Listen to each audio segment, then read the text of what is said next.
Pédaler 6 jours et 6 nuits en faisant un minimum de pauses, c'est le défi que s'est lancé Pierre-Michael Micheletti. À 47 ans, c'est un nouveau challenge pour cet ultrafondeur, un pari audacieux, effectué sur un vélodrome virtuel et sous surveillance médicale au sein de l'hôpital de la Musse à Évreux. Un effort où le mental est plus important que le physique.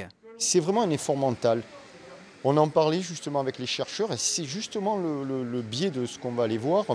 C'est vraiment dans la tête, 80% mental. Et je dirais qu'après le reste, passer les 7-8 premières heures, c'est plus un effort physique. Là, je serai cuit de toute manière. Donc c'est la tête et l'énergie que j'ai dans la tête qui va me pousser à continuer à mettre un pied devant l'autre ou je dirais une pédalée devant l'autre. Pendant 6 jours, ce cycliste va rester collé sur sa selle, près de 20 heures par jour, à un rythme d'environ 30 km/h. Il s'accordera seulement quelques pauses pour ses besoins vitaux. Là où l'histoire n'est pas banale, c'est qu'à 16 ans, Mika a subi un grave accident de la route. Son tibia a été broyé, ses ligaments arrachés. Pendant plus de 10 ans, il lui a été impossible de faire du sport. Aujourd'hui, il enchaîne les performances. Pour réaliser ce genre de défi, il faut en avoir bavé dans sa vie et avoir connu peut-être certaines galères et certaines souffrances pour pouvoir accepter de se faire mal sur un défi comme ça.